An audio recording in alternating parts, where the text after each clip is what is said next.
नमस्कार, हमारी खास पेशकश अतुल्य कुंभ में आपका बहुत स्वागत है और मैं हूं आपके साथ शुभांगी ठाकुर। प्रयागराज महाकुंभ आने वाले तीर्थयात्रियों के लिए रेलवे ने कई स्तरों पर तैयारी की है। उसी में एक तैयारी गेम जोन की भी है। स्नान करने के बाद लौटते समय अगर यात्रियों को स्टेशन पर इंतजार करना पड़े तो गेम जोन एक बेहतर विकल्प है। यहाँ पर बच्चों के लिए वीडियो गेम से लेकर table tennis, jumping jump, square house से लेकर 7D थिएटर तक की सुविधा उपलब्ध कराई गई है। मॉल जैसी इस फैसिलिटी में आप आराम से अपना समय बिता सकते हैं। बच्चों के लिए गेम जोन है तो बड़ों के लिए रिक्रिएशन रूम भी है। रेलवे की तैयारी की लोग भी पसंद भी करें। देखिए आप भी हम एक रिपोर्ट। प्रयागराज स्टेशन पर हम अभी हैं और महाकुंभ स्नान के लिए यात्रियों का जो रेला है वो अनवरत रूप से जारी है। लगातार लोग पहुंच रहे हैं और रेलवे प्रशासन ने महाकुंभ स्नान के लिए अलग अलग तैयारी की है, वो तो है, लेकिन एक बहुत खास तैयारी आपको हम दिखाने जा रहे हैं और वो है गेमिंग जोन पे। महाकुंभ स्नान करने के बाद अगर किसी को वेट करना हो, स्टेशन पर इंतज़ार कर रहा हो, बच्चे हैं, तो उसका समय अच्छे से बीत जाए, बोर ना हो, इसलिए बाकायदा रेलवे स्टेशन पर गेमिंग जोन बनाया गया है और उसकी तस्वीर आप देख रहे हैं। बिल्कुल मॉल की तरह है, अलग अलग तरीके के खिलौने लगे हैं, जंपिंग है, पूल है, उसके अलावा जो अलग अलग गेम, वीडियो गेम की मशीनें यहाँ पर लगाई गई है और सबसे बड़ी बात कि इकोनॉमिकली है। 80 रुपये के लिए आपको यहाँ पर 20-25 मिनट का वक्त आप बच्चे यहाँ पे गुजार सकते हैं और काफ़ी अच्छी तैयारी है। बल्कि आप सामने देखिए, ये तो गेमिंग जोन दिख ही रहा है, वो सामने में भी गेम जोन का एक हिस्सा है। इसके अलावा 15D डायमेंशनल एक बाकायदा सामने देखिए थिएटर भी है और उसमें मूवी के अलावा रोलर कोस्टर जैसे गेम है वो भी प्ले किए जाते हैं। होम हॉरर शो जो आप देखते हैं मॉल में, उसके भी यहाँ पर तैयारी की गई है, उसके लिए भी सेटअप लगाया गया है। ये कॉन्सेप्ट भी महाकुंभ की तैयारी के साथ ही जुड़ा था। बिल्कुल, महाकुंभ में हम लोगों ने अनुमान किया था कि एक बड़ी संख्या में हमारे यहाँ बच्चे भी आएंगे, किशोरावस्था के बालक भी आएंगे, तो उनको मॉडर्न फैसिलिटीज़ देने के लिए हम लोगों ने अपने यहाँ जो अनयूज्ड एरिया पड़ा हुआ था, जहाँ पर गायें किसी समय बैठा करती थी, उसको अपने यूज़ में लाया। इसको ये पूरा गेमिंग जोन के रूप में डेवलप किया। सारी तरह की चीज़ें हम देख रहे हैं सर, चाहे वो घोस्ट की चीज़ें हो या फिर 3D तो छोड़िए, 15D भी दिख रहा है। जी जी, बच्चों के लिए जंपिंग जोन बनाया गया, जैसा कि आप देख सकते हैं, बच्चों के लिए जंपिंग जोन है। ये एयर हॉकी है और ये ट्रैकन 5 जो गेम है ये केवल 9 रुपये में 10 मिनट के लिए है। बिलियर्ड्स है, एक छोटा सा स्मॉल थिएटर जिसमें 7D फिल्में भी चलती हैं बच्चों के लिए, वो देख सकते हैं। यहाँ पर भूल भुलैया का भी जोन बनाया गया है। इस तरह से एक बहुत अच्छी फैसिलिटी क्रिएट की गई है प्रयागराज जंक्शन में। ये महाकुंभ के बाद सर एग्जिस्ट करेगी, परमानेंट रहेगी या फिर ये महाकुंभ के बाद भी एग्जिस्ट करेगी? चलिए, महाकुंभ की और भी ज्यादा जानकारी और अपडेट्स के साथ रोज हमारे सहयोगी राहुल सौमित्र हमारे साथ लाइव जुड़ते हैं। एक बार फिर से प्रयागराज से राहुल सौमित्र लाइव जुड़ चुके हैं। Rahul, over to you.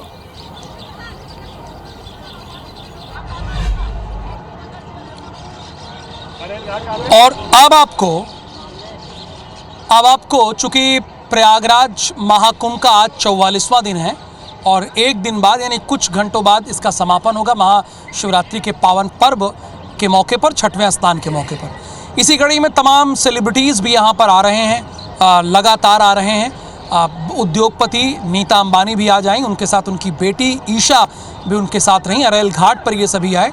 तकरीबन दोपहर के 2:40 पर ये लोग पहुँचे और आस्था की डुबकी लगाई। इसके पहले अंबानी परिवार की 4 पीढ़ियाँ यहाँ पर कैलाशानंद गिरी के नेतृत्व में, जो कि आचार्य महामंडलेश्वर हैं, उनके नेतृत्व में 4 पीढ़ियों ने डुबकी लगाई थी, वो आपने देखा होगा। लेकिन अभी आपने देखा होगा कि ईशा अंबानी और नीता अंबानी और ईशा उनकी बेटी रह गई थी, तो उन्होंने भी आस्था की डुबकी लगाई है।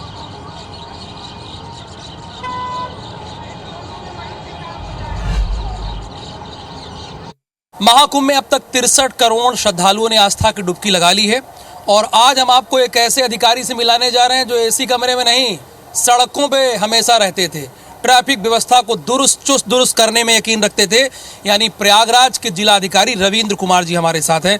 रविंद्र जी, देखिए अब आखिरी स्नान बचा है। 43 दिन तो प्रयागराज के जिलाधिकारी के तौर पर आपने बड़े सफलतापूर्वक निकाले।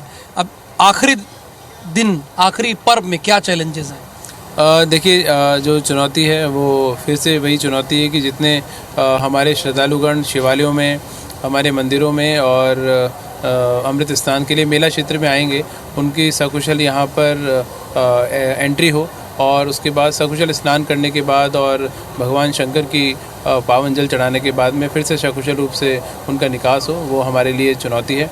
और हमारी तैयारी पूरी है, सभी अधिकारी कर्मचारी पूरी मेहनत के साथ में, लगन के साथ में फील्ड में उपस्थित होकर काम कर रहे हैं। ट्रैफिक व्यवस्था को दुरुस्त करना हो, भीड़ को प्रबंधन को दुरुस्त करना हो, यातायात प्रबंधन के साथ साथ रेलवे प्रशासन के साथ में उचित समन्वय बनाना हो, रोडवेज़ विभाग के साथ में उचित समन्वय बनाना हो, तो सभी बिंदुओं पे हम लोग लगातार काम कर रहे हैं, लगातार बैठ के चल रही हैं।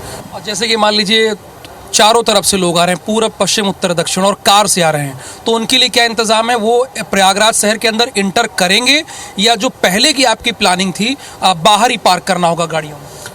बिल्कुल, जो हमारी यूपी 70 की जो गाड़ियां हैं, जो प्रयागराज के रहने वाले हमारे नागरिकगण हैं, उनको हम लोग सुविधा देते हैं अंदर आने के लिए। लेकिन जो मेला क्षेत्र में गाड़ियां आती हैं प्रतिभाग करने के लिए मेले में, तो उनके लिए 110 के आसपास पार्किंग हम लोगों ने बनाई हैं और उन पार्किंग्स में आउटर एरिया में पुलिस और प्रशासनिक अधिकारी व्हीकल्स को खड़ा कराते हैं और वहाँ से शटल बसेस के माध्यम से मेला क्षेत्र में श्रद्धालुओं को जितनी पास तक ला सकते हैं वहाँ तक लेकर आते हैं। आपकी इस बारे में बात विजय जी से होनी है, क्योंकि झूसी से लोग दूसरे राज्यों की गाड़ियां लेकर आ रहे हैं, कैलाशपुरी मार्ग से दूसरे राज्यों की गाड़ियां लेकर आ रहे हैं, बेला कछाड़ से दूसरे राज्यों की गाड़ियां लेकर आ रहे हैं। क्या आपने इस संदर्भ में विजय किरण जी से संपर्क किया? नहीं, बिल्कुल, हम सब लोग मिलकर जिलाधिकारी के रूप में, मैं मेलाधिकारी के रूप में, विजय किरण आनंद सर और सब लोगों से हम चूँकि जॉइंट निर्णय ही हम लोग लेते हैं, क्योंकि कोई भी एक व्यक्ति निर्णय नहीं ले सकता, क्योंकि कंबाइंड एफर्ट है। और जितनी भी जो यातायात की गाड़ियाँ आती हैं, जब हमारी मेला क्षेत्र की जो पार्किंग है, सबसे पहले हमारा प्रयास रहता है कि मेला क्षेत्र की पार्किंग तक हम लोग गाड़ियों को लेकर आएँ, वहाँ पे उनको खड़ा करवाएं, ताकि श्रद्धालुओं को ज़्यादा ना चलना पड़े। और जब वो पार्किंग भर जाती है तो फिर हम पीछे की जो पार्किंग से एक्टिवेट करते हैं। तो इसलिए जो आप देखेंगे कि शुरू में हम लोग अवसर देते हैं कि मेला क्षेत्र की पार्किंग तक वाहन आए, और उसके बाद जब वो भर जाते हैं तो उसके बाद हम पीछे की पार्किंग एक्टिवेट करते हैं। 26 तारीख को रविंद्र जी डुबकी लगाएंगे आस्था की? पूरा प्रयास रहेगा। बहुत धन्यवाद हमसे बातचीत करने के लिए। कैमरामैन धर्म साहू के साथ राहुल सौमित्र, IBC 24 प्रयागराज। तो जैसा कि मैंने पहले भी आपको बताया कि इस महाकुंभ में बड़े बड़े सेलिब्रिटीज आ रहे हैं, क्योंकि हर कोई चाहता है कि आस्था के सबसे बड़े समागम में आस्था की डुबकी लगाए। यहाँ पर नीता अंबानी पहुंची और उनकी बेटी ईशा अंबानी भी यहाँ पहुंची, और उसके पहले अंबानी परिवार 4 पीढ़ियों के साथ कैलाशानंद गिरी के नेतृत्व में डुबकी ऑलरेडी लगा चुका है। ये तस्वीरें देख रहे हैं आप, 2 तस्वीरें हैं। एक तरफ भारतीय जनता पार्टी की नेता नुपुर शर्मा हैं, जो दिल्ली की नेता हैं, वो भी यहाँ पर आस्था को डुबकी लगा रहे हैं। यानी नेता भी आ रहे हैं, सेलिब्रिटीज़ भी आ रहे हैं, तमाम सारे लोग, सभी लोग यहाँ पर आस्था की डुबकी लगाने के लिए आ रहे हैं।